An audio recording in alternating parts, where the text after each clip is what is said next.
Presented by the Montana Television Network. The 5:30 news continues on KRTV, Montana's news leader. Welcome back. Many athletes wait their entire lives for the chance to represent their community at the Olympic Games. But as MTN's Tom Wiley tells us, a few Montanans will have to wait a little bit longer.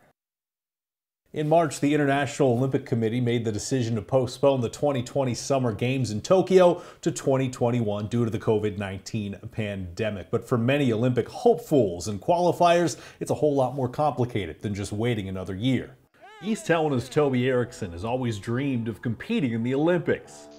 This has been my dream since I was 5 years old. I'm 100% totally invested in this. And in December, he qualified for the U.S. Greco-Roman team trials for the third time in his career, but his training is on hold while he waits in limbo for competition to resume. I'm not trying to play catch up and get back into shape. I'm already in shape. That's the hardest thing right now. I mean, we don't have, it's on our own, it's not structured.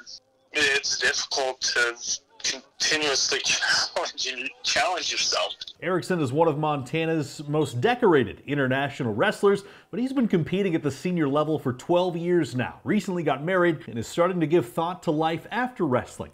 Now he'll have to wait a little longer to have those conversations with his family. That was a big decision that I was hoping to have answered this last Sunday. If I made the team, then I'm gearing up, getting ready, focusing on what I need to do to bring back some hardware from Tokyo. If I didn't, the wife and I, we're going to sit down and have some serious talks, some hard conversations about what's next. Now that it's postponed, when are our answers going to come to us? Toby is a soldier in the Army's World-Class Athletes program, which allows him to train full-time while serving in the military. But other athletes fund their own full-time training, like Haver's Sammy Evans, who is an Olympic hopeful in the triple jump. She's trained hard for this year's Olympic trials, but isn't sure she can keep up the financial investment for another year. Most athletes actually spend more than they make. It becomes super, super expensive. And then, of course, you need to work so that way you can pay for some of it.